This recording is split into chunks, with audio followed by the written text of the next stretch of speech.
Pero sabi nga nila, kung pwede mong gawin ng 6 months, but at the same time, pwede namang gawin ng 4 months or pwede namang gawin ng 2 months. So sino dito yung gusto niya, 2 months from now, meron siyang 25 downlines left and 25 downlines right.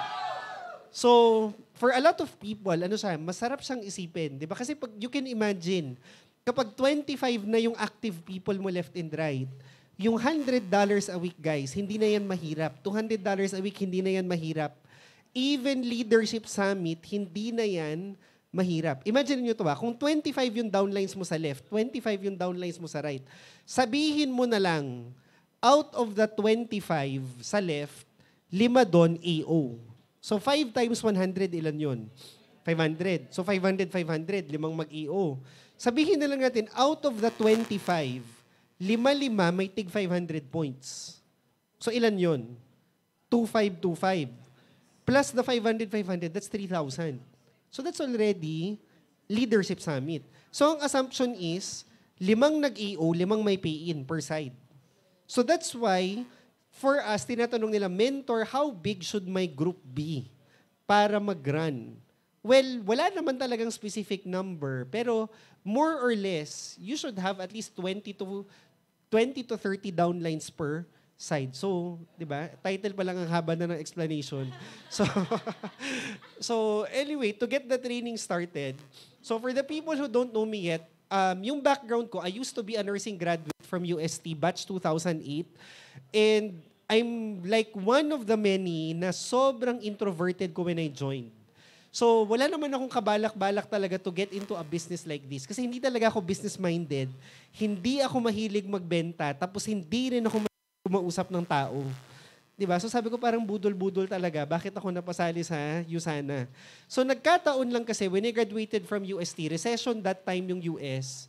So pagpasa ko ng board exam, biglang nag-recession yung US. They decided to stop hiring nurses anymore. E nung time ko, hindi naman uso yung Canada, New Zealand, Australia, Ireland, walang ganun-ganon. So kung hindi ka mag-US during my time, ang option mo was to go to Saudi. Sabi ko, ano ba to? Ayoko nga mag-nursing. Sabi niyo, magiging US citizen. Kaya lang naman ako pumatol ng nursing, tapos biglang papadala niyo ako sa Saudi. Sabi ko, ayoko nga pumunta ng Saudi. So, hindi ako nag-apply abroad, kung Saudi lang yung pupunta. So I tried applying for a job here. Kaya lang, yung St. Luke's BGC that time, they were offering me parang 5,000 or 6,000 a month. Eh sabi ko, I live in Quezon City. Pamasahe ko coming here was 150. Pamasahe ko going back home is 150. So sabi ko, kung 1,500 a week, yung pamasahe ko, 6,000 a month, tapos ang sweldo ko, 6,000, sabi ko, nagtrabaho ako para magkaroon ng pamasahe para pumasok sa trabaho. So sabi ko, it didn't make sense for me. Tapos sabi ko, parang ayoko naman ng ganyang offer. So one day, in-invite ako dito sa USANA and yun, in-explain yung products, in-explain yung business. Ako naman, parang I was pretty convinced. Pero nung tinatanong na ako sa huli, kung mag-join ako, pina-fill up na ako ng form, hinihingan ako ng cash or credit card, tapos sinasabi, game na ba ako? Sabi ko, wow, budol-budol. Pero syempre, hindi ko naman yung sinabi. Pero, sabi ko sa friend ko, sabi ko, wag mo na akong kulitin, thanks for the effort, but I really have no plans of joining. Sabi ko, number 1, maganda yung brand nyo, pero hindi ko talaga nakikita yung sarili ko nakakatok sa kapitbahay, magbebenta ng vitamins, kakausapin yung tita ko, yung office mate ko. Sabi ko, I don't look down on salespeople, but it's not something na interest kong kasi hindi ko nga talaga siya. Mukha ba akong salesperson? Diba? Hindi naman ako pala kausap ng tao. So, sabi ko, I'm not gonna join for that reason. And secondly, sabi ko, kahit naman pilitin nyo pa akong mag-join today, sabi ko, hindi ko nga alam ba't ako in-invite ng friend ko dito. May cash out pala. Alam naman niyang wala akong work, wala naman akong money. So sabi ko, wag na akong kulitin. Definitely, I'm not joining.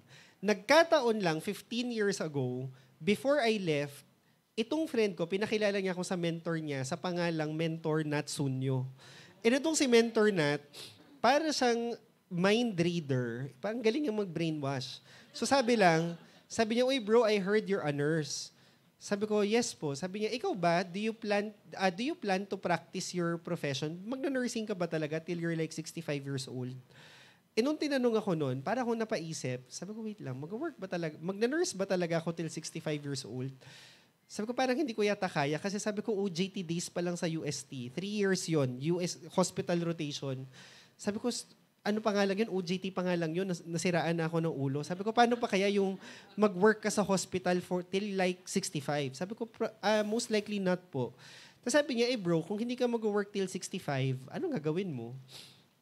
Napaisip ako. Sabi ko, siguro nga po mag-business, but not now. I'm not ready. Sabi ko, wala naman akong pera. Pero sabi lang niya sa akin, you know what? Kung mag-business ka naman din in your 40s, in your 50s, sabi niya, isn't it smarter kung you start as soon as you can? Besides, Ryan, maganda nga, if you're not good in sales, maganda nga magbenta-benta ka para matuto kang mag-sales. Maganda nga, kung hindi ka marunong mag-business, di magbenta-benta ka para matuto kang mag-business. So ako naman si Uto-Uto, akala ko ganun lang kadali yun. So pag-uwi ko ng bahay, I was borrowing 40,000 to 50,000 sa mom ko, parang lend me cash. Tapos galit na galit sa akin. Kasi humingi ako ng 500 that day to go to Makati. Akala niya, nag-apply ako ng trabaho. Tapos pag uwi ko, malaman-laman niya, gusto kong sumali ng pyramiding. So, galit na galit yung mom ko about it. Tapos, nung nagalit siya, doon ako medyo na-excite. Sabi ko, yung nursing nga, pinagpilitan niya yun sa akin. Wala namang nangyari sa buhay ko. Sabi ko, this time around, didiskarte ako ng sarili ko. So what I did, nang hiram ako ng credit card ng friend ko, and that's what I used to join USANA. And to cut the long story short, ito, di ba I joined USANA together with Mentor Raj, yung business partner ko. So, we joined USANA January 19, 2009. The day USANA opened, we joined. And kung titingnan nyo, September 2010, personally, hindi naman ako yumaman. Kasi personally, I was only getting 20,000 to 30,000 a month. In that time, sabi ko, nung college days ko kasi sa UST, medyo galante yung mom ko sa akin. Ang cash baon ko noon, 6,000. Tapos meron pa akong pabaon for breakfast, for lunch, and for dinner. So parang hindi ko nagagastos yung cash allowance ko. So basically, parang out of the 6,000, 1FX lang naman going to UST, 1FX pabalik. So parang out of the 6,000, nasisave ko yung 5,000 a month. So, when I was in college, sabi ko, pag kumita ako siguro ng 15,000, sabi ko, ang yaman-yaman ko na siguro. Pero when I started making money sa USANA, sabi ko, oh my God, ba't hindi ako makabili ng condo sa Makati? Sabi ko, bakit hindi ako makabili ng ganito, ng ganyan? And doon ko na-realize, iba pala yung situation if you're a college student na wala ka namang responsibilities. Pero iba na rin talaga yung situation kapag, alam mo yung expectation, graduate ka na eh. So, hindi ka na yung makikiparticipate ka na sa Meralco bill, makikiparticipate ka na sa grocery, mag-aabot ka na sa parents mo. And doon ko na-realize, sabi ko, shucks, ano ba to? 1 year akong naghirap sa USANA, parang hindi naman ako yumaman. And that time, around this time, I decided to quit USANA na. Naghahanap na ako ng backup option. Hindi lang ako nagsasabi kay Raj kasi baka ma-demotivate siya. So sabi ko, sige, kung ayoko na mag-USANA, siya na lang mag-continue. Pero naghahanap na ako ng exit plan. Kaya lang, nagkataon, around that time, ang option ko lang naman was to get into a call center job or become a medrep. So sabi ko, pambihirang buhay to. Napaburnout na nga ako kakausap ng tao about vitamins. Tapos sasagot naman ako ng telepono ng mga galit na customer, di ba, sa call center. Or kung hindi man, medrep, sabi ko, nasisiraan na ako ng ulo kakapromote ng vitamins, tapos gamot naman yung ipopromote ko. So sabi ko, parang, nagsimula na 1 year naman ako sa USANA. Sige, I'll give it 1 year more. Let's see what happens. And exactly 1 year after, umabot siya ng gold director. That's like 200,000 per month. And a lot of people, di ba yun naman yung enigma ng network marketing eh? Di ba? Parang sinasabi nila, konti lang naman yung kumikita ng ganyan eh. Parang it's really true. Konti lang naman talaga yung kumikita ng ganyan based sa population. Pero kung titingnan nyo, the point is, when you join USANA, there's that chance, there's that possibility for you to earn that type of income.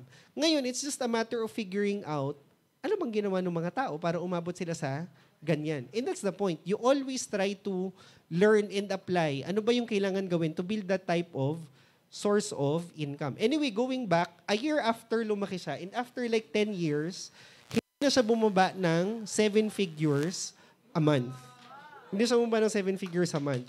And doon ko na-realize, sabi ko, in looking back, sabi ko, I'm really, really grateful. Kasi nung nag-join ako sa USANA, first 2 years ko, every time I attended trainings, Alam mo yung, hindi ko naman sinasabi kay Mentor Nat, pero parang may panunumbat in my mind.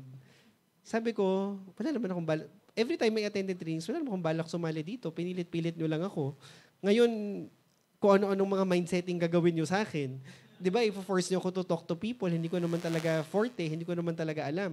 So parang I was doing Usana for like 2 years nang masama yung loob ko doing it. Alam mo yun, kasi hindi naman talaga ako business-minded, hindi nga ako salesperson. Pero sabi ko, 15 years later, looking back, the day I started, sabi ko, buti na lang, although wala akong balak mag-business, I was introduced to the world of business. Although wala akong talent in terms of talking to people, buti na lang, I was put in a situation na I was forced to grow. Diba? And learn. So right now, diba, if gawin mong ganun yung perspective mo, definitely, the business will become easier. And ngayon, let me start with this. No? So this is one of my favorite quotes. I'm not sure, kilala niyo ba si Richard Branson? So si Richard Branson, he's like a tech billionaire. So hindi siya Pinoy, hindi siya peso billionaire. He's a European billionaire. And he's very famous for saying this. Sabi niya, if somebody offers you an opportunity pero hindi mo alam, pero opportunity, sabi niya, wag ka na mag-isip-isip, i-grab mo na lang muna, pasukin mo na. 'Di ba? Tsaka mo na lang aralin. Ang important is i-grab mo na, wag mo nang pakawalan. And for a lot of you, 'di ba that's what happened? Nakigulo ka sa Usana, hindi mo naman alam anong pinasok mo. Tapos through trainings, dahan-dahan natututunan mo na lang how to do it. And sabi nga nila, entrepreneurship is just like that. 'Di ba? It's just like jumping off a plane. Talon mo ng plane, tsaka ka nag-isip how to build a parachute. 'Di ba? Ganun daw ang entrepreneurship. And ito, kung titingnan mo, for people to really appreciate what we're doing, you should really have a good concept about money. So ito, marami tayong naririnig-rinig na concepts about money. Pero ako, I don't like complex explanations. Later on na yon. Pero on a very basic level, ito lang, simple math siya. So sabihin na lang natin, kasi ako nursing yung field ko eh. Sabihin na lang natin, in the Philippines alone, do you think merong nurse na nakakapag-save ng 10,000 pesos a month sa Pilipinas? Sabihin na lang natin meron, kahit wala. Diba? Sabihin na lang natin meron. So, sabihin natin, merong nurse na nakakapag-save ng 10,000 per month. Ang 10,000 pesos savings per month, malaki, maliit? Malaki. Ito, yung usapan dito, hindi siya yung one time na na-save, per month religiously and hindi binabawasan. Ngayon, isipin mo, ang 10,000 per month, if you're a nurse, nakakapag-save ka niyan, edi wow, kasi walang nakakagawa niya na nurse sa Philippines. Ngayon, in 1 year, kung titingnan mo, that's 120,000. In 10 years, that's 1.2 million. In 20 years, that's 2.4 million. Malaki maliit ang 2.4 million. Actually, malaki naman siya. Kaya lang, kung ako, I'm a fresh grad, I'm 21, 20 years later, how much money do I have? 2.4. Better than 0. But at the end of the day, what can you buy with 2.4 million at 20 years from now? Diba? Eh ngayon nga lang, medyo bili ka lang ng kotse and bahay, ubos na yung 2.4 million. Diba? Eh ngayon, imaginein mo, what if you double that? Even double of that is not so huge. Even double of that, hindi pa rin siya enough. Kasi kung titingnan mo, di ba, yung mga taong mahilig mag-TikTok, mag-Facebook, mag-Instagram, di ba, they are like, wow, ang ganda naman ng bahay, wow, ang ganda naman ng kotse, wow, ang sarap naman ng travel niya. Di ba? And guess what, guys? Yung mga bahay na yon, it's not 9.2 million. Di ba? Yung kotse na yon, talaga, you work 20 years, anong nabili mo, sports car, tapos hindi ka nakabili ng bahay. Di ba? Kung titingnan mo, you really have to think about money. Kasi kung ang concept sa atin, ng, di ba, kapag Pilipino ka, ang mindsetting sa atin palagi, uy, Ryan, huwag kang masyadong magastos, magtipid-tipid ka. Pag nakaipon ka, bili ka ng bahay. Pag nakaipon ka, bili ka ng kotse. O ngayon, applying the concept of savings, talaga bang yayaman kang, talaga bang makakapag-save ka? Question number 1. As much as 40K per month. O ngayon, imagine nyo na lang to. For every 1,000 employees sa Philippines, ilan ang nakakapag-save ng 40,000 a month? Imagine mo, sa buong BPI, Bank of the Philippine Islands, or sa buong Globe Telecom, di ba, with thousands of employees, siguro there would be like 5 or 10 out of like 10,000. Di ba? And kung ikaw, sabihin natin mag-quit ka na ng Usana, ayaw mo na. And you just rely on, anyway, may increase naman yung salary ko, may increase naman salary ko. You think aabot ka ng dream lifestyle mo just by working? Di ba parang it's a long shot. Eh ngayon iniisip nila, yeah, I get the point, mentor. Kaya lang, as much as I know na kailangan kong trabahuin si Yosana, it takes effort. Pero kung titingnan mo, kahit naman mag-work ka ng age 21 to 65, it takes effort also. It takes time. Whether mag-Yosana ka or not, lilipas at lilipas ang 20 years. Diba? So ano ba naman na, sige, you do your career, but at the same time, you do extra side hustle. So ngayon, tingnan nyo to this was pandemic price pa. Just to exaggerate things. Pandemic time. So for example, this house in San Jose del Monte, Bulacan, sabi ko, grabe, paano pa kapag sa Metro Manila? Diba, a house in San Jose del Monte, Bulacan, magkano? 5 million. Diba? And ngayon, ang Kia Picanto for a starter's car, 635,000. So kunyari, ang gusto mo is to buy a house and buy a car, that's 5.6 million na kaagad. Diba? And kung titingnan mo, that's why it's really out of reach for most Filipinos. And that's why, kung titingnan mo, naririnig parang recently, no, parang ang daming taong may mental health issue. Parang ang daming stressed, ang daming, not necessarily depressed, pero alam mo yung parang they're so overburdened every day. And you know why? It's because of this, money. And kung titingnan nyo, sabi nga nila, sabihin na lang natin, if you're a fresh grad right now, magkano ang starting salary? Siguro mga 25, 35,000, di ba? Or 40, 50 kung magaling ka talaga mag-negotiate. Pero sabihin na lang natin, the salary is 25. Ngayon, for a lot of people, napapakamot ulo sila tuwing payday or every end of the month. Bakit ganon? Parang I earn 25 naman, pero parang feeling ko, walang napupunta sa akin or hindi ko lamang na-enjoy. And this is precisely the explanation. Kasi kung titingnan mo, yung 25,000, it's 25,000 on paper, sa payslip. Pero after paying for everything that you need to pay for, magkano natitira sa'yo? Zero. Ngayon, syempre, if you're a fresh grad, anong sasabihin sa'yo ng consultant family, consultant friends, consultant whoever mo? Ay, okay lang yan, Ryan. Fresh grad ka lang naman. Ang important, mag-experience ka muna. Tataas naman din yung salary mo. Eh ngayon, that's partly true. They're not lying, but they're not telling you the entire story. What's the entire story? As time goes by, tataas naman talaga yung salary mo, pero tataas din yung expenses mo. So that's why, kung titingnan mo, di ba, kung titingnan mo, nung 25,000 yung salary mo, hindi ka happy. Nung 40,000 yung salary mo, hindi ka happy. Nung 60,000 yung salary mo, parang kulang pa rin. Bakit? Kasi nung 25,000 ka, magpa-pizza ka lang sa bahay, tuwang-tuwa na yung pamilya mo sa'yo. 'Di ba? Yung magpa-Starbucks ka lang sa mga kaibigan mo, happy na sila. Pero syempre, 'di ba, there comes at a point when you're in your 30s, 40s, 50s, ang expectation nila, nakakotse ka na, may bahay ka na, may savings ka na, may family ka na, yung kids mo dapat naka-private school. Eh, paano mo nga yun ma-afford? And you know what? Nung Yosana na ako nito, I really had this notion na lahat ng mga tao, grabe, 100,000 yung salary. Parang 6 figures talaga was the financial threshold in my mind. Na kapag 100,000, mayaman na yung tao. Pero sabi ko, grabe, paano naman nga kung babayaran mo lahat yan, kahit 100,000, di ba, hindi mo pa rin mabayaran lahat ng kailangan mong mabayaran. And that precisely explains bakit nga yung mga tao depressed. Bakit nga yung mga tao nag-anxiety? Di ba, bakit yung mga tao, kung ano-ano nang nangyayari, di ba, ang dami na nilang mga kung ano-anong sakit. And it's not, kasi sinasabi nila, ang kaartihan naman ng mga bata, they're weak, di ba, napaka-reklamador. Pero hindi naman, it's not that they're weak, it's not that they're reklamador. It's just that, yung financial situation talaga right now, di ba, hindi siya madali. Kaya nga ngayon, it's very important for you to do side hustle. And ngayon kung titingnan mo, lalo na for all the college grads, di ba sa Philippines, we're known as one of the countries in Asia na super taas ng college literacy rate.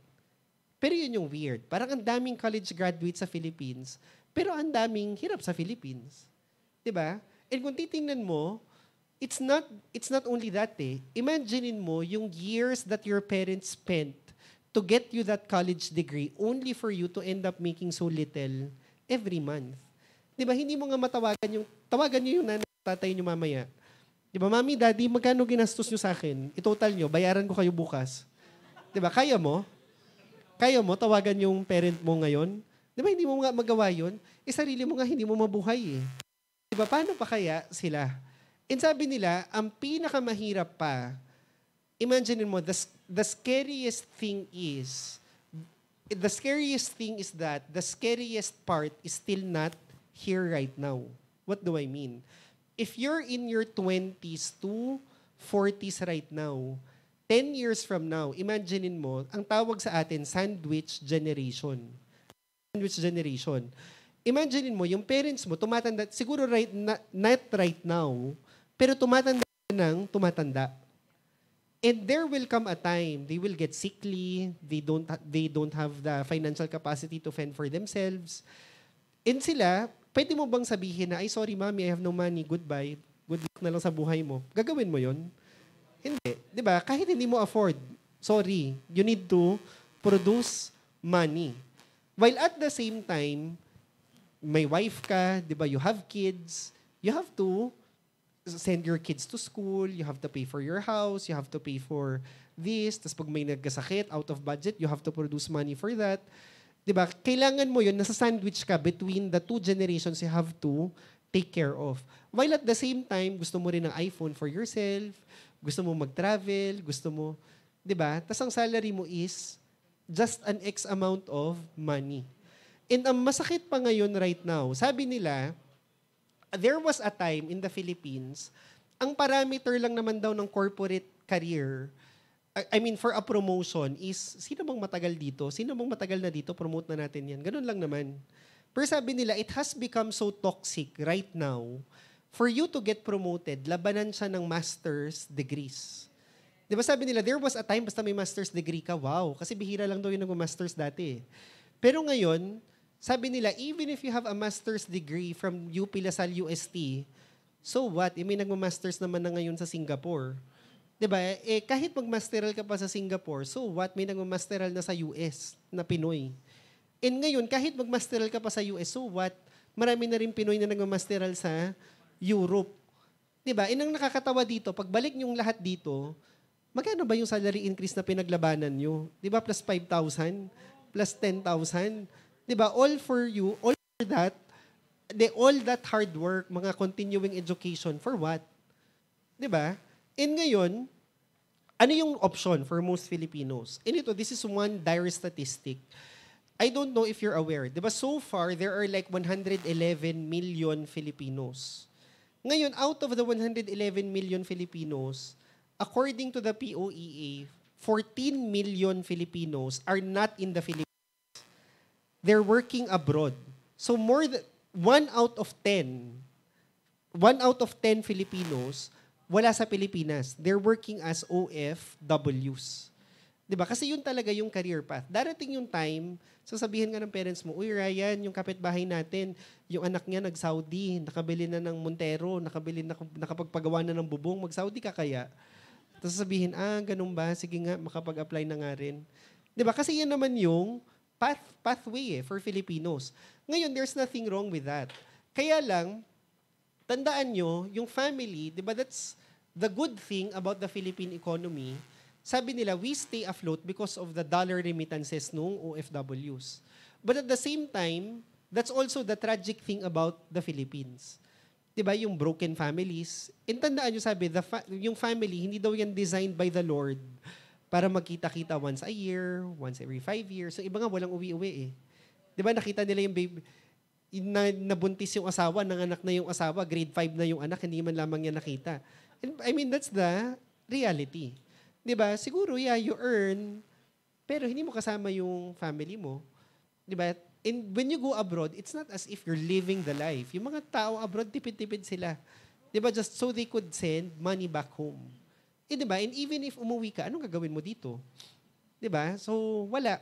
And I would never forget, when I was new to USANA, I attended one training. Nakaupo ako sa harap. Sabi nung speaker, pinatayo niya ako. Sabi niya, ikaw Ryan, I'm curious. Sabi niya, are you willing? Putulin natin yung smallest finger mo. Bibilhin daw niya for 50,000. Sabi ko, wait lang, yung sana training pa ba to? so sabi ko, of course not. Sabi niya, sige Ryan, putulin natin yung finger mo, bayaran daw niya ako 100. Sabi ko, hindi. Sabi niya, sige, last offer, in front of the whole crowd, i-issuehan daw niya ako ng cheque for 1 million pesos. Putulin daw niya yung smallest finger ko. Papayag ba daw ako? Siyempre napaisip ako, pero sabi ko, hindi pa din. Tapos sabi niya, bakit? And sabi ko, this is part of my being. This is part of my body. Bakit ko naman bibenta sa'yo? Tapos sabi niya, that's precisely the point. Hindi mo nga bibenta yung daliri mo for 1 million pesos.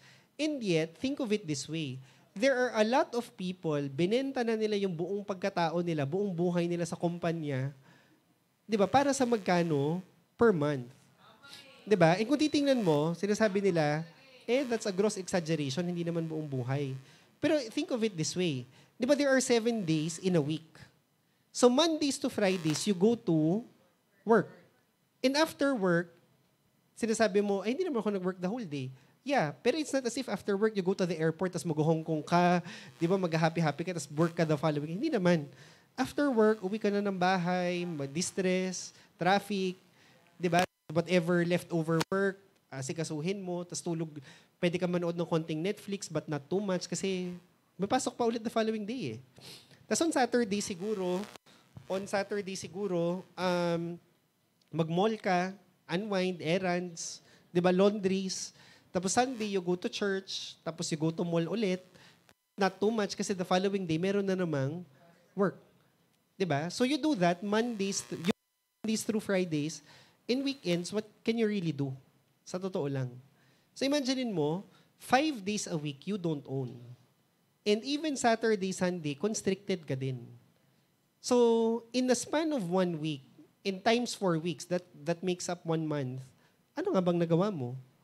Di ba sinasabi nila, mentor, I get fulfillment from what I do naman. It's not as if super hell. Yung iba, they complain about their job, pero ako, I am happy with my job. I find joy in my job. Pero, for me, di ba, palagi kong sinasabi sa downlines, what if the Lord comes to you tonight, sasabihin niya, uy, kukunin na kita by Wednesday. Last day mo na bukas. And wala ka naman ng choice. Sige, si Lord na yun eh. Pero kunyari, tomorrow, Tuesday, anong ipapasok ka sa work? Di ba sabi mo, love mo yung work mo? Hindi, di ba? What will you do? I bet you, gagawin mo yung mga bagay na matagal mo nang inasam-asam gawin na never mong ginawa. That you never had time to do. And ngayon, imaginein mo, the things you love the deepest, the most, hindi mo ginagawa sa halagang, give up mo lahat ng yon para sa magkano every month. 'Di ba? And now you're given a business to build. 'Di ba? To make a huge amount of money, to give you time freedom. 'Di ba? Hindi mo pa sineseryoso. And ngayon, iniisip ng iba, kaya lang mentor, the thing is, when it comes to network marketing, medyo jejemon talaga siya eh. Parang hindi ko talaga type. For me, I'd rather get into traditional business mentor than do Usana. Kasi there are career professionals who think that way. Kaya lang sige, let's entertain your idea. Kasi hindi lang naman talaga Usana ang brilliant idea. Siyempre, pag nasa Usana ka, sa Usana training, sasabihin talaga Usana is the best. 'Di ba? Pero sige, give it to you na there are other business opportunities out there. O ngayon, you pick one. Ano bang gusto mo dyan? Ngayon, hindi kasama yung mentor, ibang business gusto ko yung magbebenta ako ng leche flan sa Facebook. 'Di ba? Hindi naman business 'yun. 'Di ba? Yung magla-live selling ka, hindi naman business 'yun. Tinda-tinda din 'yun. So when we say business, yung talagang business na nakaka 6 figures ka a month. Ngayon, number 1, if you're talking about traditional business, well, that's more capital intensive. 'Di ba? Yung Usana nga nahimatay ka na sa 50,000 na 500 points. Paano pa ang restaurant na 5 milyon? 'Di ba? Coffee shop nga, sinasabi nila coffee shop 600,000. Parang coffee machine ngayon is 800,000. Hindi pa 'yun yung high quality. 'Di ba? So, what if hindi mag-click yung coffee shop mo, dinalugi ka na rin. 'Di ba? Yung iba sinasabi nila, mentor ako, gusto ko yung business na wala akong gagawin masyado. Like what? rental properties, yan yung gusto kong pasukin mentor. Tapos tinatanong ko, may bahay ka na ba? Wala. So anong paparent mo? Wala. Di ba?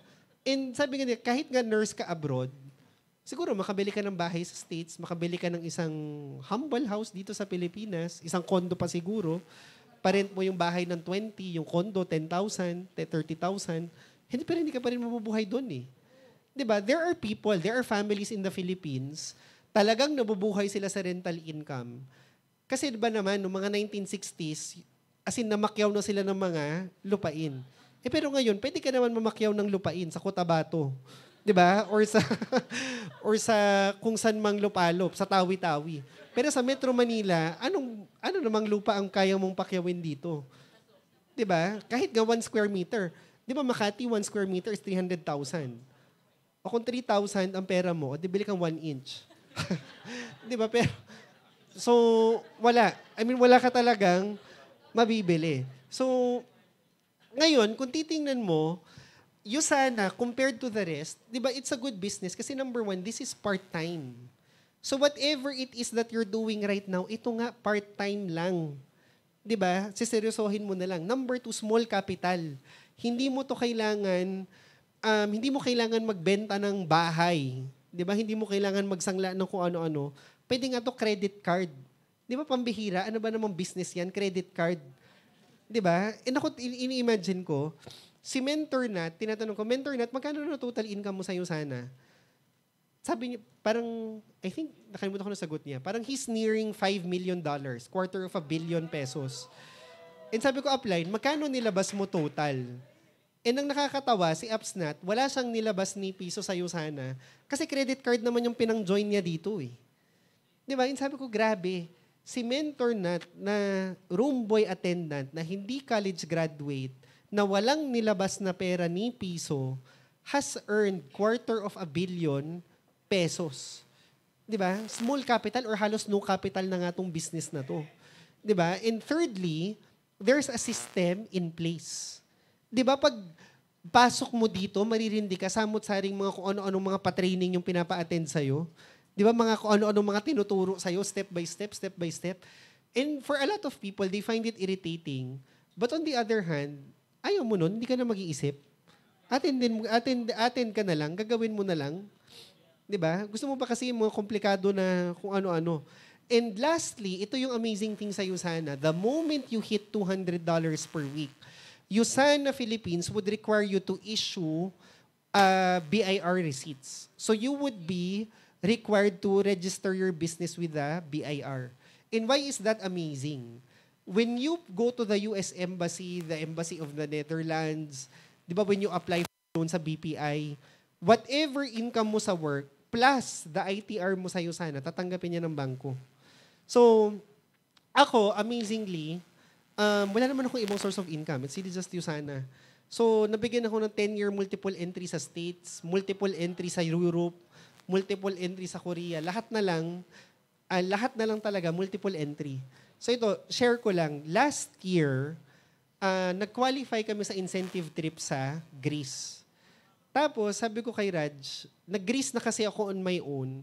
And ako, I really hate I like being in new places, but going there, kahit i-first class mo pa ako, nai-irritate talaga ako sa travel. So sabi ko, ayoko na bumalik ng Greece kung Greece lang. Sabi ko, sama mo na lang yung nanay mo. Tapos a month prior to the trip, yung mom ni Mentor Raj, sabi niya, ay, tinatamad din ako pumunta kung Greece lang. Sabi niya, sama mo na lang yan si Ryan. Tapos sabi niya, uy bro, ayaw na ni mami, sumama ka na lang. So ako naman, sabi ko kay Ma'am Cherry, pwede ba i-cash out na lang yung Greece namin? Sabi ni Raj, oo, parang ayaw na rin ni Raj pumunta ng Greece. Tapos sabi ni Ma'am Cherry, ay, hindi na yan pwede. Kasi dapat, nag-survey. Sabi niyo, travel, tapos mag-back out kayo last minute. Hindi na yan pwede. Tapos sabi ko, ganito na lang.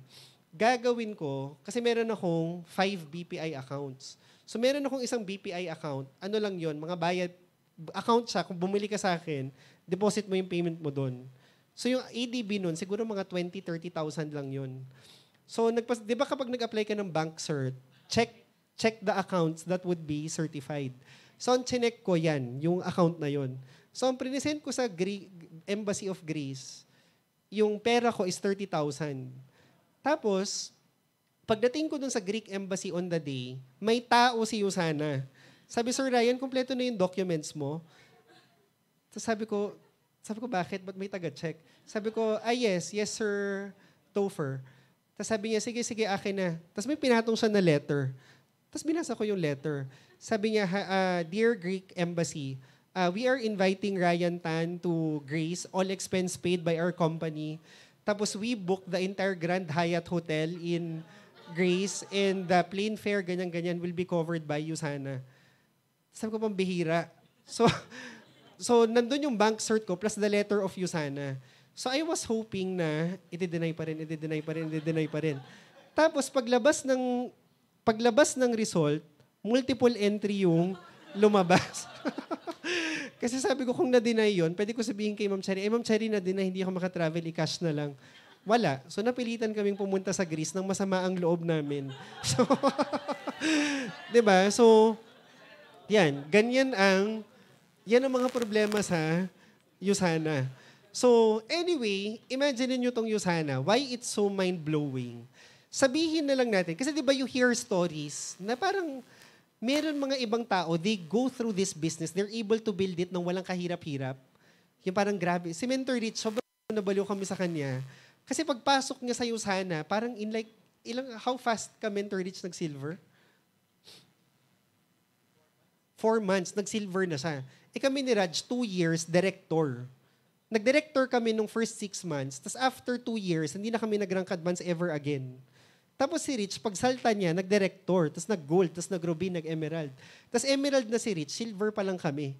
So, sabi namin, yung pacing ni Rich talaga, as in, wow, ikaw na talaga. Alam mo yung ganong level.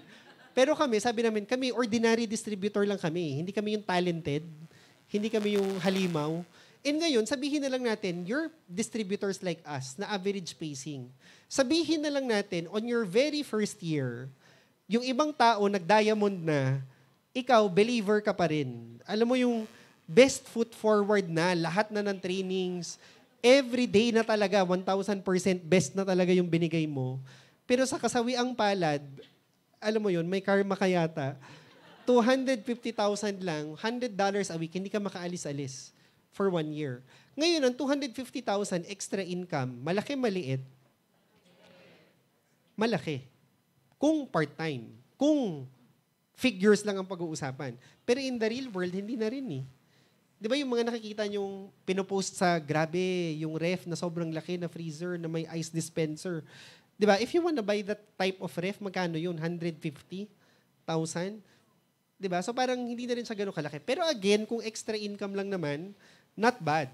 Ngayon, on your second year, yung ibang tao, nag-10-star diamond na, ikaw, builder ka pa rin. Di ba? $200 a week. So, still, magkano ba yan? That's like 40,000 a month na yan. Di ba? Yung sinasabi nila, 40,000 lang. You know what? Yung mga mineral water station, laundry shop sa kanto, magkano lang makita nun? 30,000? 40,000? Yung kinapital nila, 800,000, 1.5 million. At least ikaw, nag-40,000 ka nang hindi ka nangapital ng 1.5 million.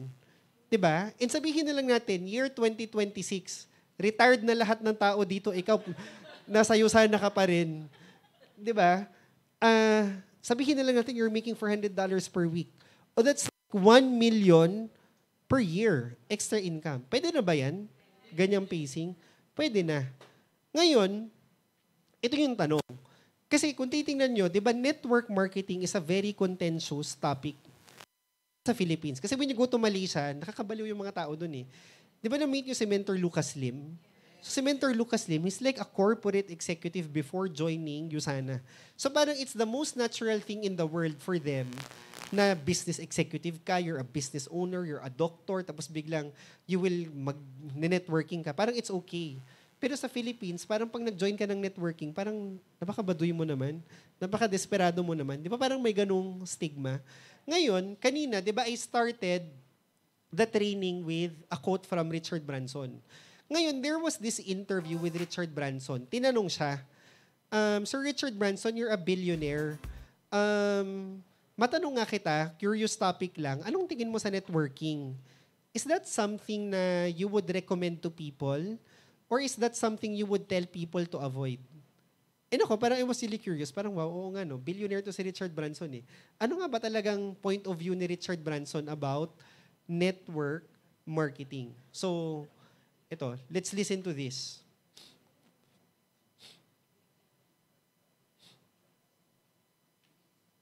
About 100 million people around the world that are engaged in this. It does approximately $200 billion a year in revenue. It's growing, it's expanding, and these home-based entrepreneurs are looking for a better life for their families. Do you think it's a good idea for a person to get involved in network marketing and start to build something? I think we were involved with network marketing once with a cosmetics company in the UK, and we would have a dinner every year with all these young entrepreneurs from all over the country, and they were sometimes they were a mum with children who wanted to make some money on the side, and sometimes they were relying on it completely, for their living. And it was tremendous seeing the enthusiasm, how much it transformed their lives, and what a difference it made to them. So I'm a tremendous believer in network marketing, and I'm a great believer in entrepreneurs. I think all the future jobs in the next 20 or 30 years will be created by network marketing entrepreneurs and other entrepreneurs around the world, starting off from scratch or starting off very small and making a real difference in the world. So pwede palakpakan nyo si Richard Branson. And ngayon, kung isa-search nyo sa Google, sino ba siya? Di ba si Richard Branson owns an airline. He owns, I think, 400 companies. Di ba? And sabi niya, siya nga din mismo at saka yung asawa niya, they did network marketing before. And sabi niya, di ba, a lot of millionaires would come from this industry. Di ba, that's coming from Richard Branson himself. Ngayon, kung titingnan mo, sino pa talagang mas credible? Yung kapitbahay mo o si Richard Branson? Di ba, yung office mate mo o si Richard Branson? Di ba, at the end of the day, if you want to succeed in business, you should listen to people who are successful in the field of business. Kasi pwede namang may opinion sila. Everyone's entitled to their own opinion. Pero kung gusto mong mag-succeed in business, makinig ka nga sa mga taong negosyante. Ngayon, speaking of business, ano ba tong industry natin? So, FYI, ang direct selling is part of, network marketing is part of direct selling. And that industry as a whole, kung titingnan mo, mas malaki pala to sa Hollywood. Mas malaki pala to sa NFL, sa video gaming industry. And ngayon, another person, this guy is named Paul Zane Pilzer. He's actually a renowned economist, very well-respected economist siya. And he's a prolific writer. And sabi niya, maganda nga ang direct selling kasi it's like starting a traditional business pero walang sakit sa ulo. It's instant. So what did he mean by this? Sabi niya, kung binasa mo yung book niya, say for example, spontaneously, one morning, nag-iisip ka, mag-open kaya ako ng restaurant.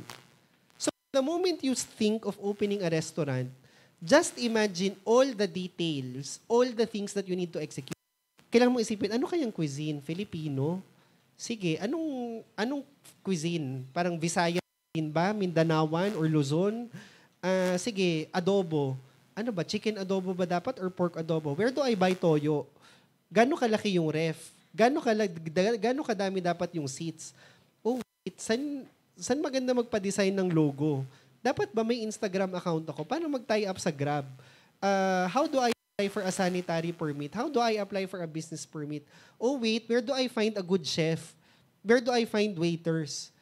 Di ba parang, oh my God, idea pa lang yun. Hindi ka pa nagsisimula. Di ba? So sabi niya, wag ka na lang mag-ganon. Kung hindi ka naman marunong mag-business, mag-direct selling ka na lang. Wala kang isipin. Di ba ang direct selling, it's just a matter of saying yes or no. Di ba yung tipong in-invite ka ng alas 8 ng umaga, pagdating ng 9 a.m., businessman ka na. Di ba after an hour? Kasi instant. Di ba yung parang present sa'yo o gusto mo, buy a product, buy a kit, then you're a member, you're a business, you already have a business. Di ba kaya nga, negatively, sinasabi nila, 1, 2, 3 yan, budol-budol yan. On the negative side. But on the other hand, it's nicer na it's nicer na ganun. Why would you prefer nga a business na masakit sa ulo? Why would you prefer a business na, thank you. Why would you prefer a business na masakit sa ulo kung meron naman ng business na, pwede palakpakan nyo, Mentors Caleb, your mentors. Ayan. So, welcome back, Mentor Caleb. So, di ba sabi niya, wag ka nang mag-insist on a business na mas mahirap. So, mag-direct selling ka na lang. And ngayon, fast forward, di ba kung titingnan nyo, yung Usana, it's a brand trusted by so many. And for the longest time, di ba tinatrumpet natin, Usana is number one sa Philippines, number one sa Philippines. Ngayon tuloy, hindi na maisip ng distributor, saturated na nga ba ang market? Kasi di ba parang 15 years na. Etas number one na pala tayo eh. So sino pang bibili ng Usana? Parang lahat naman yata may alam na ng Usana, di ba? So, sino umattend ng convention na to sa Marriott? Di ba? So nakaupo kami sa harap, and Usana was awarded that top 1 by Euromonitor. And nung ina-awardan si Ma'am Cherry, yung mga diamond sa harap, medyo parang kinikilabutan kami. Parang talaga ba, nagawa natin to? Di ba kasi part kami nung parang ano yung Usana? Di ba? Ay, hindi yan tatagal sa Philippines. Kasi sabi sa amin before, everybody we talk to, very first year ng Usana, uy bro, hindi yan magkiklik dito. Maghanap ka na lang ng ibang career. Kasi sa kanila, ang vitamin sa Pilipinas, either ibenta mo ng tingi-tingi, or buy one, take one yan sa US na padala dito sa mga relatives nila. Tapos all of a sudden, meron brand. Diba, networking, nagbebenta ng vitamin sa Pilipinas, 2,000. So sabi niya, walang bibili niyan sa Philippines. And guess what? 'Di ba? Kung nakinig kami sa mga taong 'yon, wala sanang nangyari sa amin.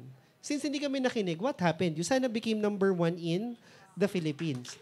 And ngayon, listen to this. So, 'di ba the following day, si Sir David, kilala niyo si Sir David? So, siya yung Chief Sales Officer ng Usana sa Global. And tinanong siya dito, kinat ko talaga, tinanong siya. So, what's the outlook for 2024, you think? At least for the Philippines. Yeah, I think the outlook for the Philippines is very strong, and we're seeing the trend line starting to tick back up. I think COVID created a really interesting environment. I've seen you talk about that on your program, and e-commerce, it elevated e-commerce into a whole variety of areas. So we see a lot of new entrants coming into the marketplace. But I think our consistency, I mean, no business goes like that, right? Well, very few go like that. And we have that wavering. I think in the Philippines, we're seeing a very strong start to the year, and we have very strong expectations for the end as well. Let's take a look at some of the So, ano sabi niya? We're off to a great start, and we have great expectations. So ako naman parang, wow, sige. Pero ako naman paisip, alam ka namang sabihin niyang, we look forward to shrinking this year. Di ba, syempre, hindi naman niya sasabihin yun. So ako parang napaisip din ako, parang may room for growth pa nga ba talaga ang Usana? So ito yung ni-research, did my own research. So tinype ko to sa Google. How many Filipinos take supplements? So nagulat ako, as in really shockingly, 59% of Filipinos take vitamins. And sabi ko kanina, ilan ang Pilipino? 111 million. Ngayon, what's 60% of 111? That's 66 million. Ngayon, sino yung nagsabi niyan? So kung kiklik mo yung link, yung Philippines Nutritional Supplements Market Report in 2022 to 2030, so there's a company called Insights 10. So they're like a global consultancy firm. And they did a research on market in Philippines. So read the report, you pay $3,999. Siyempre, hindi ko naman binayaran yan. Pero yung synopsis niya, based on that, if you wanna enter the Philippine market, so sino daw yung key players? Number 1 is Usana. So, hindi lang pala si Euromonitor yung nagsabi, but also Insights 10. And nung tinanong namin kay Ma'am Cherry, Ma'am, di ba number 1 si Usana? Number 1 si Usana? Ilang percent nga ba si Usana? Di ba out of the 100% vitamin sales, ilan ba si Usana? Nagulat kami, disappointingly, 17% lang. So imaginein mo, out of the 66 million who buy vitamins, about 9 million, siguro mga 12 million take Usana. But 42 million people, they take other brands still. Sa tingin mo, yung 40 million, market din ba yun? Yes.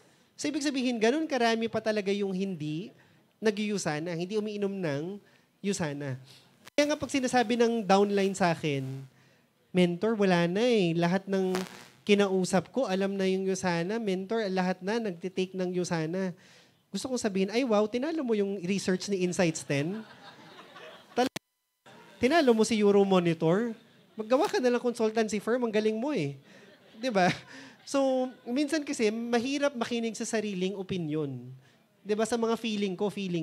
If you're building a business, hindi ka pwedeng feeling. 'Di ba? Nireject ka lang ng 10 tao, wala nang market sa Pilipinas. 'Di ba? So, it doesn't work that way. You need to go out there and promote you sana. O ngayon, here's the thing. How do you build an organization of 50 from zero? Diba yun yung gusto nating malaman? And ngayon, hindi naman to like original idea. Narinig ko na to, drinowing na to ng upline nyo, tinabulate ko lang siya. But anyway, a lot of people are forgetting na ito lang naman yung dapat mangyari. Ito lang naman yung dapat gawin. Ito lang naman yung dapat i-hit. Kasi a lot of downlines, di ba, they would come to us, mentor, ngayon 2024, mag-executive gold na talaga ako, mag-run na ako ng LS, tapos idediretso ko na to Ruby, tapos mag-executive Ruby na talaga ako. Tapos pagtingin ko ng CVP, talaga ba? Di ba? Tapos kapag ginather niya yung downlines niya, hindi pala plural, singular lang. Isang peraso lang. Di ba? So sabi ko sa loob-loob ko, paano kang mag-run ng executive gold, executive Ruby? Di ba sabi nila, mentor, yung team success talaga. I-count mo na ako sa count ng Frontier, i-hit ko yung team success, yung pilot for a day. Parang talaga ba? 'Di ba? Ako minsan hindi ko na rin alam eh. Ano ba, susuportahan ba kita? Or hindi ko na alam. Kaya ngayon, ito yung tinutok ko sa team namin. So ngayon, if you really want to hit whatever incentives, you should grow your business to 50 downlines in the short term. And tinatanong nila, sige mentor, I'm really game. I'm gonna do whatever it takes. How long will it take me? Or how long ba yung timetable? Sino dito yung feeling niya from zero, it would take a year to build 50 downlines? 6 months. 6 months. Or 4 months. Pero sa totoo lang, it's just 2 months. Everything done right. So, paano yan? So imaginein mo, if you're building from 0 to 50 downlines, number 1, you should be excellent in prospecting, inviting, and closing. Anyway, alam nyo na yan. Pero, ano yung operative word here? You should be excellent. Kasi meron mga tao dito, mentor, hindi ko kasi strength yung sponsoring, hindi ko strength yung sponsoring. Eh di wag ka na dito kasi this is network marketing. So if you're not adding people, kung hindi ka nagsusponsor, wag ka na nga mag-Usana, mag-crypto ka na lang. Di ba? Kasi doon walang tao. So, di ba dito, you really need to sponsor people. And you know what? Nung time namin, parang it took us like 7 attempts to build an org. What do I mean? First, di ba nung first time, I was more active than Raj. So it was me na mas active sa Usana. Nag-PPPS yung account namin. So I sponsored 4 people. 3 nag-quit, 1 nag-PPPS, tapos yung isa sa ilalim niya nag-PPPS. So after like, I think 3 months, we had like mga 15 downlines. Tapos after a month, wala na kaming downline. Di ba nakaka-frustrate? Tapos sabi ng upline namin, hindi, mag-sponsor lang kayo ulit. And sa loob-loob ko lang, nung kausap ako ni Upsnat, that's an easy thing for you to say. Di ba? Ang hirap-hirap magpa-pay-in. Ang hirap-hirap maghanap ng downlines. But at the end of the day, what do you do nga pag nawalan ka ng downline? You sponsor. And you know what? Nung sinabihan kami ni Upsnat na mag-sponsor lang ulit, guess what? The following week, we had 3 pay-ins. Ganon. Hindi yung mentor, wala na akong downline sa left, mentor, wala na akong downline sa right. Tapos, yun yung story niya last year. This year, wala pa rin siyang downline. 6 months later, wala pa rin siyang downline. Diba? Parang, ba't ganon? In networking to eh. Dapat nga, you should add people. Diba? You should sponsor. Dati, there was a time, parang I really felt so bad. Kasi, di ba, humahataw yung left, humahataw yung right. Namatay yung right side. I felt bad. Pero the following week, meron akong pay-in sa right side. Kasi nawala eh. Di ba? So yung iba, nawala ng right side, okay, bakit 2 months na wala pa ring tao yung right side mo? Bakit ang bagal? Bakit ang tagal? Di ba? Bakit slow-mo? Yun yung hindi ko magets. E nung tinitingnan namin, in our whole USANA career, di ba, we joined January 19, 2009. Di ba, we get paid every week. So, since we joined, 780 commission weeks na ang lumipas. And you know what? 777 out of 780, we were paid commissions. So 3 times lang kaming na zero sa USANA. Tapos sabi ng downlines namin, wow, mentor, ang galing nyo naman. Sabi ko, hindi kayo yung wow. Parang sa loob ng 1 taon, 3 beses lang kayong nagkomisyon. Di ba? Sabi ko, bakit ganon? Di ba? Why do you allow that? Hindi pwede. Business to. Dapat meron kang CVP every single week. So sinasabi nila, mentor, ang hirap, ang hirap. Mas mahirap yung zero. Di ba? Mas mahirap yung wala kang pera. Di ba sabi nga, ano ba yan? Being broke is hard. Becoming rich is hard. Choose your hard. Di ba? Kaya lang yung mga tao, hirap na nga nila sa situation nila, ayaw pa rin nilang umalis. Di ba sabi nga, what you allow continues. Di ba? Bakit wala kang momentum? It's not because nawala yung downlines mo. It's because you keep allowing it, you keep allowing yourself to be stagnated. Di ba? Nasa kamay mo naman eh. So ngayon, once you're excellent in this, di ba, excellent, dapat magaling. And how long para maging magaling sa I don't know, dapat today, before ko umuwi, dapat magaling ka na. Kasi dapat this week, meron ka ng pay-in. Diba? So, ngayon, di ba sinasabi natin 28 days? 28 days is 4 weeks to be exact. Ngayon, ano yung goal mo dapat? So, sinasabi ko sa mga downlines, sige, LS is good, all the ranks are good. Pero on a very basic level, for people who are starting, ang goal mo dapat is 1 pay-in left, 1 pay-in right. So, isang pay-in sa left, isang pay-in sa right side. Ngayon, walang pakialamanan kung 500 yan, 400 yan, 355 points yan, 200 points yan. Basta minimum 200 points. Ang minimum, meron kang pay-in sa left, pay-in sa right. Mahirap ba yun? Mahirap ba yun? Siguro kung hindi ka sanay magpa-pay-in, kung nawala na sa sistema mo, yung mag-invite, talk to people, siguro medyo mangangapa ka. Pero naman, ang 1 pay-in left, 1 pay-in right in 1 week, kung talagang seryoso ka sa USANA, doable ba yun? Doable. O ito yung tanong, doable naman pala, bakit hindi nagawa? Doable naman pala, di ba? Kasi pag ginawa mo, may resulta ka. Gusto mo ng resulta, pero hindi mo ginawa. Bakit? Di ba? Ang weird mo lang. Weird lang. Di ba? So ngayon, that's the goal on your first week. So, ngayon, on your second week, ano na bang goal mo? Mag-week gold? Hindi pa din. Ang goal mo lang on your second week is to sponsor 1-1. Ngayon, it doesn't matter kung mentor pwede ba, yung na-pay-in ko nung week 1, may na-pay-in siya nung week 2, counted na ba yun? Sige, pwede na rin. Kasi network marketing naman to eh. Production mo rin naman yun eh. Diba? Ngayon, on your third week, imaginein mo to, ang goal mo na, di ba meron ka ng 2 downlines left, 2 downlines right? Di ba naghahabol din sila ng PPPS? And ito yung nakakabaliw in network marketing. Posibleng feeling mo, wala ka ng market, pero yung pay-in mo, di ba meron siyang totally new market, separate from yours? And lahat ng mapipiin niya, lahat ng matatap niya, network mo yun eh.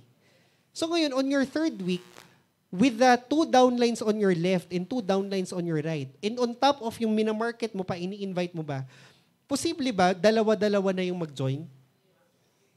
Posible na, di ba? Sasabi nila, ay, ang hirap naman yan. Eh ngayon, gusto mo nga mag-gold eh. Mas basic to. Di ba? Mas kailangan mong pagdaanan yan. On your fourth week, ano nang goal mo? +2 lang ulit. Ngayon, after 5 weeks, after 28 days, ilan na yung downlines mo? You already have 12. Total. 6-6. Amazing ba to? Hindi naman. It's just normal pace nang nagyuyusana. Di ba? Nang hindi tulala. Yung iba kasi, nagyuyusana daw, pero hindi naman sila nagyuyusana, tulala lang sila. Di ba? Tapos magtataka sila, ba't wala silang result? Kasi hindi naman sila gumagalaw, tulala lang sila. So, I remember dati, wala pang 9th floor. Buddy namin si Mentor Caleb. Literally, mag-open ang office 11 a.m. Pero hindi pa nga open yung office dito, may guest na dyan. Tapos, 11 a.m. may guest, 12 noon may guest, 1 o'clock, 2 o'clock, 3 o'clock, 4 o'clock, 5, 6, 7, 8, 9, 10, 11. Diba? And literally, kami nila Mentor Caleb, yung tagline namin, ihi lang ang pahinga. Yung mga tipong 10 p.m. na, bro, nahihilo ako Parang ganyan. Ayaw nga pala, hindi pa tayo nag-lunch. Diba? 11 p.m. na, nakalimutan namin, hindi pa kami nag-lunch. Bakit? Ang daming guest, ang daming kausap. Yung ibang downline, sinasabi nila, mentor, ang hirap na magpa-pay-in, ang hirap na magpa-pay-in. Ilan ba yung guest mo last week? Isa. Tapos hindi po siya nag-pay-in mentor. Sino ba nagsabing isa lang yung kausapin mo? Di ba, wala ka nang grupo, isa lang yung kinausap mo. Kami before, nung wala kaming group, we were talking to at least 2 per day. 2 sa Monday, 2 sa Tuesday, Wednesday, Thursday, Friday, Saturday. Sunday, we don't do sana. So that's like 12 guests in a week. So siguro naman, 2 out of 12, isa mapapayin mo. Isa dito, mapapayin mo. Diba? But if you're talking to, sige mentor, maghihit ako ng goal. Ilan ang guest mo? Isa. Ay mentor, nag-cancel, next week na lang ulit. Diba? So good luck naman sa'yo sana career mo kung that's the pacing that you have. Hindi pwedeng ganun. Ngayon, kapag meron ka ng 6 downlines left and right, yung iba iniisip nila, how do I manage downlines? How do I do this? Leadership. Yung ibang mga tao, mentor, how do you lead? How do you do this? How do you do that? Parang, paano pag ganito yung downline? Tapos tinatanong ko, ilan na ba yung downlines mo? 2. Di ba, pwede wag ka na lang muna magtanong about how to lead? Wala kang ili-lead. Magdagdag ka muna ng mga tao. So, ngayon, pag nadagdagan na yung downlines mo, madali lang naman din. Di ba, all you need to do is to promote trainings. So, when you have new downlines, make sure whatever the trainings of intensity are, yung downline mo nakaupo palagi doon, yung bago. Diba? Kung sinasabi nila, mentor, yung downline ko ayaw gumalaw, ayaw ganito, ayaw ganyan. Kasi yung downline mo, hindi pa niya na-appreciate yung business on the same level na na-appreciate mo. Pero kung na-appreciate niya, kung nakikita niya yung nakikita mo sa business na to, definitely, he will commit to the business as much as on the same level ng commitment mo. Nakuha mo? And thirdly, ayan, you have to master getting on the spot signups. Meaning, pag may guest na yung mga downlines mo, wag mo nang hanapin si Mentor Rich, wag mo nang hanapin yung sila Mentor Ryan, yung mga upline mo. Ikaw mismo, pag may guest na yung downline mo, di ba matuto ka na mag-open, present, close, mag-encode, mag-NDO. Di ba? That's the pacing that you want. Ngayon, kung titingnan mo, if you continue with that, di ba you ended with 6 downlines left and right? Sabihin na lang natin, 3 out of 6 lang yung gumalaw on week 5. So ano ka na? Plus 3, plus 3, plus 3, plus 3, plus 4, plus 4, plus 4, plus 4. So after another 28 days, ilan na yung downlines mo left and right? You have 26 left, 26 right. So ilan yung downlines mo after 2 months? You have 50.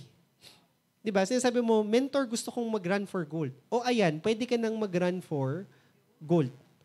So for me, pag sinasabi, mentor, gusto kong mag-run ng gold. I really want to become gold this year, mentor. Wala akong group, but I'm serious. I wanna build my org. Sige, hindi ka naman mag $1,000 this week or next week. Simulan mo muna sa 1 pay in left, 1 pay in right this week. Pakita mo na serious ka. Kasi that's step 1 eh. Di ba kung step 1 na lang, it's taking you 10 years, hindi mo pa magawa-gawa, mag-gold ka naman. Pero siguro after 100 years. Di ba? So dito, yung 1 pay in left, 1 pay in right, that should be the standard every single week. Diba? So dito, kailangan marami kang kausap, appointment. So I remember, kung naalala nyo si Mentor Linda, yung executive 4-star from Korea. So, tinatanong namin siya, how do you create gold directors in your team? What's the process? How do you do ganyan-ganyan? Tapos, nung nag-coffee kami, sabi lang niya, meeting. Dapat daw maraming presentations kung gold yung niraran. So, parang, okay, that makes sense. Di ba? Hindi pwedeng gusto mong mag-run ng gold. Ang kinausap mo, isa. Kasi the higher the rank, volume lang naman yung activity ng kailangan. Di ba? It's as simple as that. O ngayon, yung iba na naman, syempre yung mga pessimistic people, mentor, it's easier said than done. But you know what? Kung titingnan mo, kung ganyan yung mindset namin, hindi rin kami magkakaroon ng resulta. Kasi meron mga tao, no matter what you do, no matter what game plan, no matter what motivation you give them, they would always see the difficulty in the opportunity. And there are people who are experts in that. 'Di ba? Na nasa USANA sila, pero all they do here is wine. Ang hirap mentor, ang daming ganito, ang daming ganyan, nawala yung group ko, si upline, wala dito. Alam mo yung, they're here to wine. So, if you have friends in USANA like that, layuan nyo na sila. Friendship over. 'Di ba? Hindi, no joke. Kasi kami, wala kaming kaibigan sa USANA. This is serious. Wala kaming ni isang naging friend sa USANA na whiner. Kaya nga kami, di ba ni Mentor Raj, hindi kami magaling eh. Pero nagkataon na barkada kami kay Caleb, naging close kami kay Rich, naging close kami kay nila Mentor Nat. So nagkataon, yung activity rate nila, the way they think, ganoon na rin kami mag-isip. We were never, wala kaming oras talaga to wine. Kasi palaging sinasabi ni Mentor Rich yan before, kung may oras ka pang magtampo sa upline mo, may oras ka pa sanang mag-present one more time. 'Di ba? Kung may oras ka pang magdrama-drama na mahirap sa iyo sana, 'di ba, mag-invite at mag-present ka na lang. Be productive. 'Di ba? And kung ganyan yung mindset mo, magkakaresulta ka sa USANA. So ngayon, throughout the years, alam mo yung when we attend conventions, of course, may mga awarding, ganyan-ganyan. Pero pag tinitingnan lang namin yung team picture, di ba nakabuild naman kami ng network. And we have thousands of downlines all over the globe. And ngayon, we're under Mentor Nat. And nung tiningnan namin yung picture, parang wow, ang dami. Pero sabi nga, di ba, the good is the enemy of the better. When you have things good, minsan, tinatamad ka ng gumalaw. So, nung tiningnan namin, ito yung picture ng team ni Mentor Nat. Di ba ang lupit? Sobrang lupit. And ngayon, kung titingnan mo, di ba, balik ko lang. Kami ni Raj, si Raj, computer engineer, ako, registered nurse from UST. And we were able to build a network of that size. Ngayon, yung team na yan, that's a team of Mentor Nat. And imaginein mo, who built that organization? A room boy attendant. 'Di ba? Somebody who did not even finish college. And yet, nakabuild siya ng network. Bakit? Kasi si Mentor Nat, he's not a person who sees difficulties and opportunities. 'Di ba? He sees opportunities in difficulties. Kaya nga ngayon, 'di ba, parang kami till now, 15 years na kami sa USANA, pero we're still very much inspired by the life and results of Mentor Nat. Di ba parang sa amin, kung na-build yan ni Mentor Nat, kaya din namin mag-build. If we have a big team now, we can create a bigger team. Di ba? Kasi si Mentor Nat, di ba, he really transformed himself. And that's why, ganyan kalaki ang result niya. Palagi niyang sinasabi sa amin before, you know what, Ryan, you know what, Raj, mag-gold naman kayo magda-diamond naman kayo Pero yung mag-gold na ikaw, yung magda-diamond na ikaw, is not the person who you are now. It's the better version of you that you will become in the process. Diba? So dito, you have to subject yourself sa process. You have to do the business, get your hands dirty every single day. And I would end with this. So, the question before I leave is, now, you want to be gold, you want to create a network, gusto mo ng maraming pera, di ba gusto mo ng time freedom, di ba? You have to ask yourself, ano ba talaga? Are you interested about it or you're committed to it? Are you interested or committed? So, ito share ko lang. Kanina, meron akong downline sa priority line. Yung upline niya, silver director, sabi niya, mentor, I wanna run, kaya lang I need this person to move. Game naman siya mentor, pero wala siyang results. Sabi niya, okay lang ba mentor, ko sa sayo? Sabi ko, sure. Sabi ko, mentor kasi ano siya taga Palawan, qualified siya sa PPPS Academy. Pupunta na dapat siya, tapos nag-back out. So nag-Zoom kami. Tapos itong girl na to, first time kong ma-meet, sabi ko, uy, what's your background? Tapos as it turned out, ano siya, kakatapos lang ng PhD niya sa UP Los Baños, kaka-defend lang niya, tapos parang may inaantay siya na graduation papers. So sabi niya, for the meantime, she went back home to Palawan. Tapos, sabi ko, okay, so di ba qualified ka sa PPPS Academy? Hindi ka makapunta? Tapos sabi niya, ay oo, mentor, kasi sa Saturday, 50th birthday ng mom ko, tapos graduation din ng sister niya. So, tapos meron pang yung auntie niya sa States, ganyan-ganyan. Nagsabay-sabay. So sabi niya, yun mentor, mag-book na nga sana ako. Kaya lang, hindi ako makapunta. And when she told me that, parang naisip ko, ay, pupush ko pa ba itong umattend ng PPPS Academy? Parang next event na lang kaya. Pero sabi ko ganito, what if yung UP Los Baños, sinabi nila, this coming Saturday is the last day of oral defense sa thesis mo. If hindi ka makapunta this Saturday, next year na lang ulit. Next year ka nag-graduate. If that was the circumstance, pupunta ka ba sa UP Los Baños? Sabi niya, yes, mentor. Sabi ko, that's precisely the point. Kasi, you're not interested to graduate. You're committed to graduate. Ngayon, sa'yo sana, wala namang tama or mali. Diba? It's just that merong repercussions. Diba? So sabi ko, when it comes to you sana, hindi ka fully committed. Wala kang highest level of commitment towards your business. Ngayon, okay naman. You're interested to become gold. You're interested to attend the convention. You're interested to attend a MAM. You're interested to have a coffee session with Mentor Rich, with Mentor Caleb. You're interested. Diba? Pero sabi ko, yung pagpunta sa PPPS Academy on Saturday, it just shows what your level of commitment is in USANA. Diba? In speaking of commitment, diba, pwede palakpakan nyo yung mga sarili nyo for being here. So, diba, meron mga tao, meron din kaming sariling team training. And tinitignan namin, bakit ganito yung attendance? Parang may mga tao sa Zoom, pero ang konti ng tao sa office. Tapos nung nag-survey kami, mentor, nung Saturday, sobrang init, pupunta na sana ako sa office.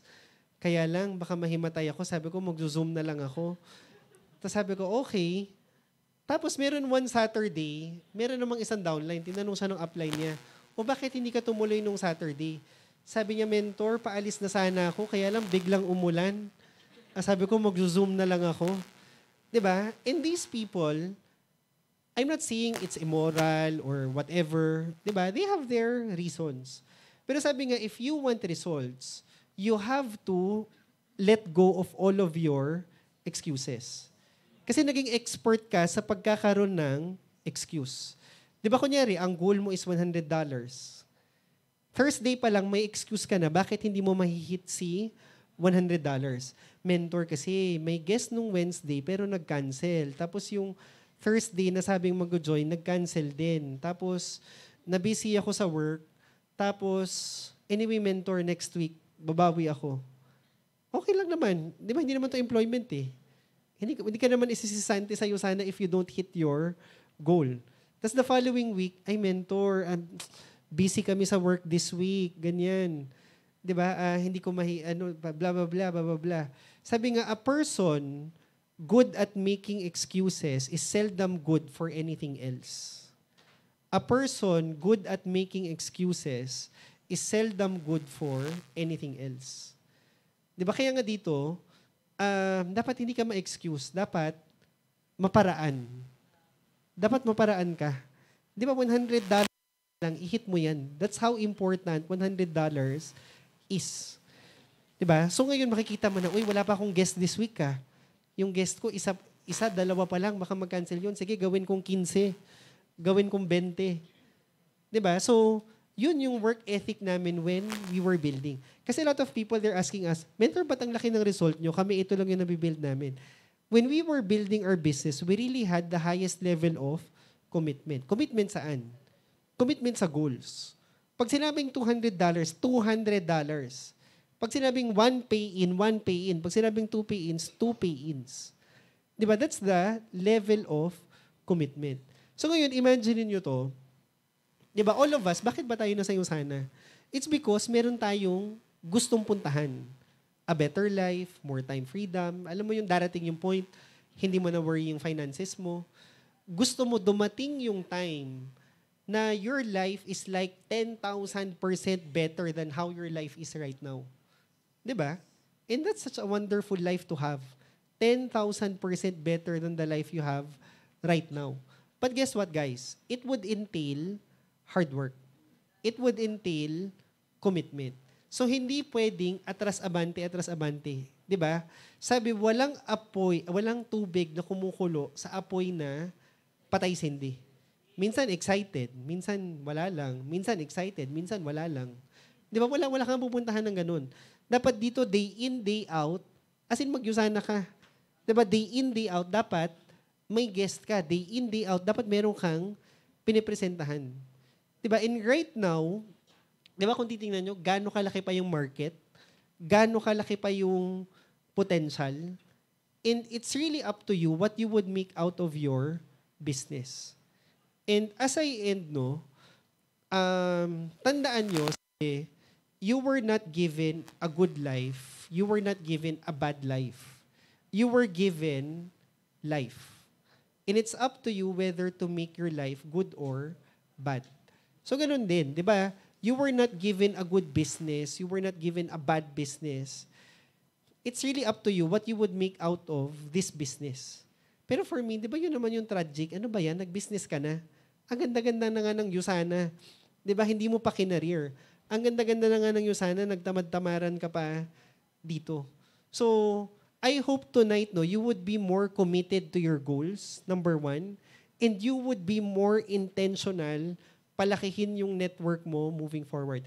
Anyway, that's all from me. Thanks for listening. So I'll hand you over back to your host. Thank you so much, Mentor Ryan Tan. Mentor, can I call you back po? Ayan. As I call on Mentor Rich and Mentor Caleb to award the token of appreciation.